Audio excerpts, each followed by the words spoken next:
Badan Nasional Penanggulangan Bencana mengakui bencana banjir bandang di Desa Simangulampe, Kecamatan Bakti Raja, Kabupaten Humbang Hasundutan, Sumatera Utara di luar prediksi.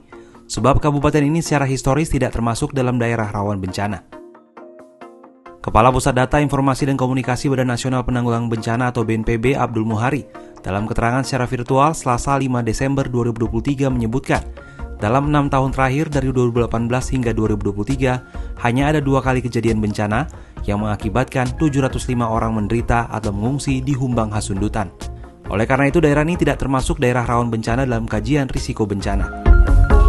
Dalam penyusunan peta risiko kawasan pariwisata detail yang kita lakukan 2020, Humbang Hasundutan tidak termasuk kabupaten prioritas yang kita kaji secara sangat mendetail, termasuk topografi detail dan lain-lainnya.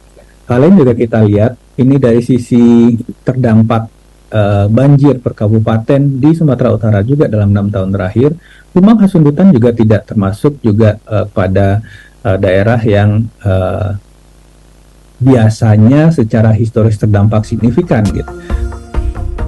Abdul mengungkapkan, bencana banjir bandang di Humbang Hasundutan disebabkan oleh curah hujan tinggi. Hal itu karena fenomena gelombang ekuatorial Rossby sejak 26 November 2023 yang mengakibatkan curah hujan meningkat di utara Pulau Sumatera, Lampung, dan utara Pulau Jawa. Kondisi ini diperkirakan masih berlangsung sampai pertengahan Desember 2023 dengan gelombang yang bergerak ke selatan. Adapun hingga Selasa 5 Desember atau hari keempat pasca banjir bandang, jumlah korban meninggal dunia tercatat 2 jiwa, 1 orang terluka, 10 orang masih hilang, dan 200 warga mengungsi.